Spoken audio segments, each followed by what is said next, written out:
인도에서 중국으로 불교가 전래되면서 그 역사성과 본래의 체계성을 대부분 상실되었고, 아함경을 기반으로 한 초기 불교를 배제하고 대승 중심과 도교의 영향을 받은 중국화된 격이 불교로 정착되었다.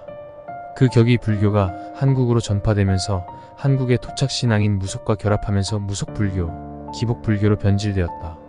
한국 불교는 보살정신에 근간한 대승 불교를 표방하면서도 진정한 대승 경전에 근간한 수행을 버리고 개인 수행을 강조하며, 보살행도 없는 현재 불교는 대승이 말을 하면서 보살행은 하지 않고 절에서 점이나 치고 49제니 예수제 같은 귀신 장사나 하는 미신의 소굴이 되었다.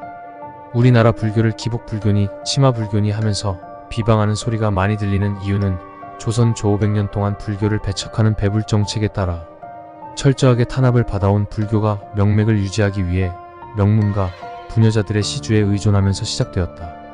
지배계급인 유학자들에 의해 탄압받으면서 산중으로 쫓겨나게 된 사찰은 부녀자들을 보살님으로 부르며 환대했고, 이들 부녀자들이 내는 시주에 의존하게 됐다. 문제는 사찰을 찾는 부녀자들이 가족의 안전과 출세를 비는 기복적인 신앙생활을 했다는 것이고, 사찰은 재정 확보를 위해 이를 부추겼다는 점이다.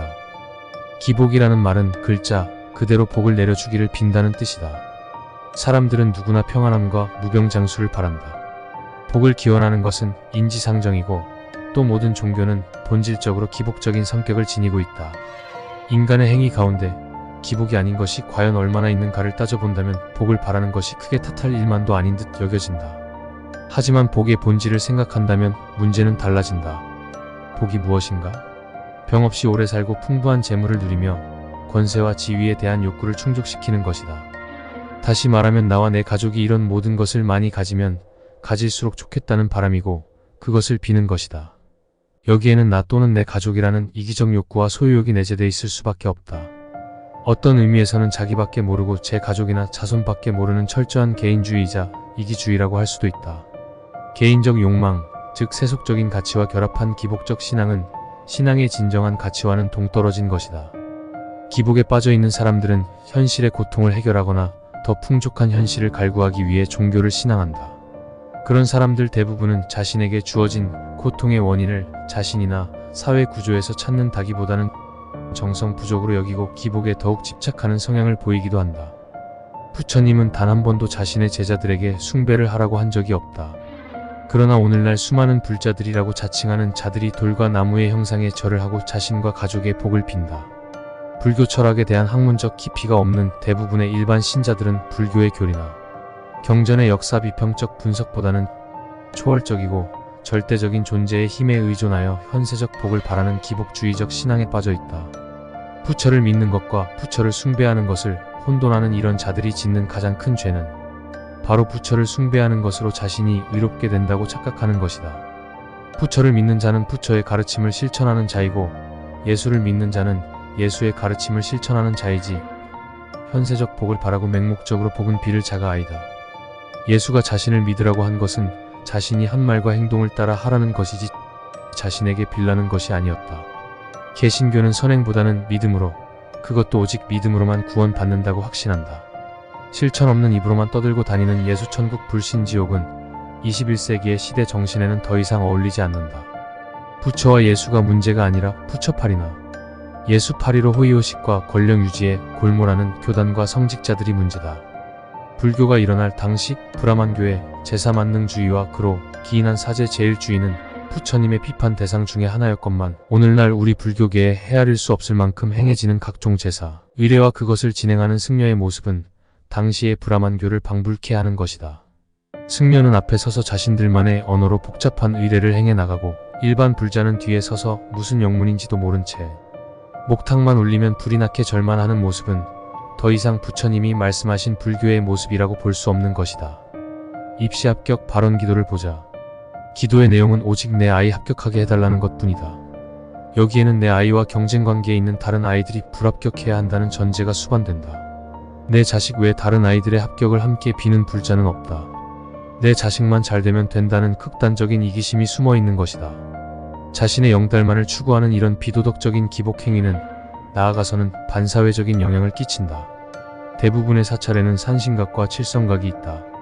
이것은 도교적인 신앙이 불교에 수용된 대표적인 예라고 할 수 있는데, 이곳에서는 주로 자손 점지와 자손의 번영, 수명장수 등을 발언한다. 근래 들어 어떤 사찰에서는 아들을 점지한다는 명목 아래 100일 기도나 100일 치성을 드러내놓고 하는 경우도 있고, 심지어는 모일모시에 합궁을 해야 아이를 낳을 수 있다는 처방 아닌 처방까지 해주는 곳도 있다. 이런 짓거리는 부처님을 팔아 미련한 중생들의 주머니를 터는 것으로 대표적인 미신 중의 하나다.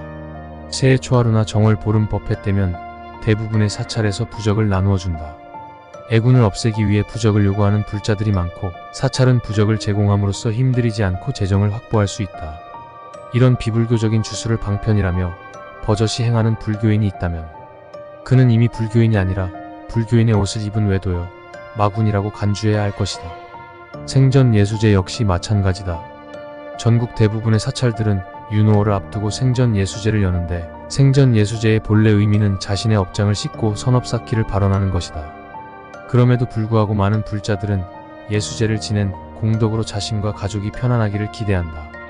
돈으로 천국 가는 티켓을 사는 것과 다를 바 없으며, 돈이면 무엇이든지 할 수 있다는 천박한 미신이다. 또 말이 불자이지 따지고 보면 불자라고 부르기도 민망하게 경전을 읽어본 적이 없고, 사성제, 삼법인, 연기 등 교리에 대한 지식도 전혀 없이 복만 빌면서 불자라고 자처하는 사람이 넘쳐난다. 이런 사람은 무속을 믿는 사람이지 불자라고는 할 수 없을 것이다. 불교는 본래 이성과 지혜의 종교다. 부처님은 바라문교의 전통이 확고했던 고대 인도 사회에서 재래 종교의 타력적 신앙을 반대하고 현실적으로 증명할 수 있는 진리를 설파하는데 모든 노력을 기울였다. 인간의 운명을 신의 의지에 맡기라고 가르치는 재래 종교의 주장에 반대했으며, 또한 신의 은총을 받기 위해 행하는 주술과 의례 역시 비현실적이라고 비판했다. 생로병사라는 고통에 대한 치열한 문제의식으로부터 시작된 시달타의 삶은 스스로 깨어있는 자가 되어 49년의 삶을 거리 위에서 탐진치 속에 고통받는 중생을 위해 바치게 된다. 붓다의 가르침은 개인의 고통에 대한 문제의식의 출발점으로부터 너와 내가 둘이 아니라는 연기실상에 대한 자각과 깨어있는 삶의 주인공이 되어야 함을 말하고 있기 때문이다. 불교는 스스로 깨달아 부처가 되는 것을 최고의 가치로 삼는다. 나 자신을 문제 삼아 스스로 언행과 마음을 잘 다스려 고통의 질곡에서 벗어나 해탈의 세계로 나아가는 것을 지향하는 것이다. 이것은 외부적인 다른 힘에 의해 믿음을 가지게 되는 것, 즉 절대자에 의지하고 그의 힘에 의해 내 자신의 일이 성취되기를 바라는 타력신앙과는 정반대의 가치관을 띠고 있다. 바꿔 말하면 불교는 모든 문제를 자신의 힘으로 극복해 나가는 자력신앙인 것이다. 불교는 모든 생각과 행위의 주체를 자기로 보며, 따라서 모든 원인과 결과가 자기에서 비롯된다고 본다. 깨달음을 얻어 부처가 되는 것도 스스로의 몫이요, 미혹한 중생으로 남는 것도 스스로의 몫이다. 부처님이 열반에 들기 전 마지막으로 설법한 스스로를 등불로 삼고 스스로에 의지하라. 진리를 등불로 삼고 진리에 의지하라는 말은 불교의 본질이 주체적이고 자력적임을 잘 보여준다. 하지만 상당수의 불자들은 스스로를 등불로 삼고 스스로에 의지하기보다는 부처님을 등불로 삼고 부처님에게 의지하려 한다. 또한 진리를 등불로 삼고 의지하기보다는 기복적 행위를 등불로 삼고 의지한다.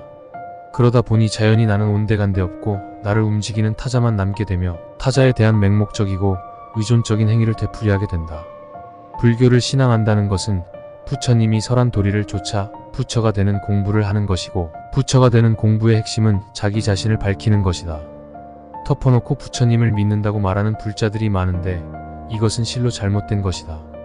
교리 공부와 수행을 통해 부처가 되는 길을 찾는 것이 바로 불교를 신앙하는 것이고 불자의 올바른 자세인 것이다. 불교는 과연 부처가 되는 종교인가?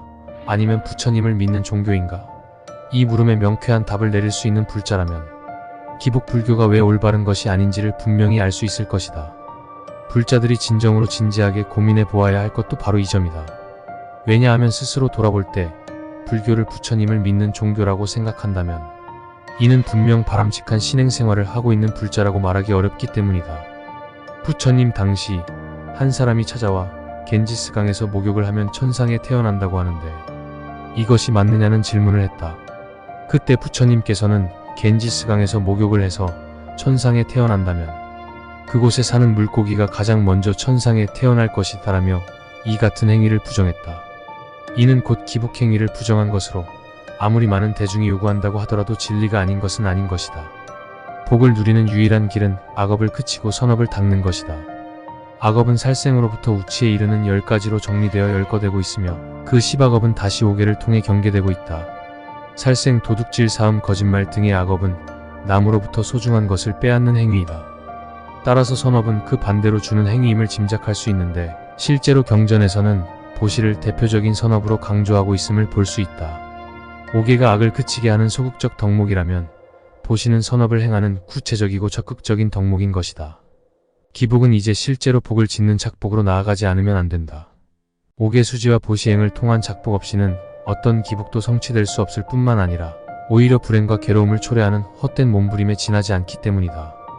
기도와 축원의 힘으로 죽은 자를 천상에 태어나게 하려고 시도하는 바라문들을 향해 부처님께서 연못에 돌을 던지고 나서 돌아 떠올라라 기도하고 축원하면 그 돌이 과연 떠오르겠느냐? 며 그 어리석음을 지적하셨다. 법구경에서 부처님은 박하리 비구에게 법을 보는 자가 열애를 보리라 고 말씀하셨다. 진정한 불교 신행의 의미는 바로 여기에 있다.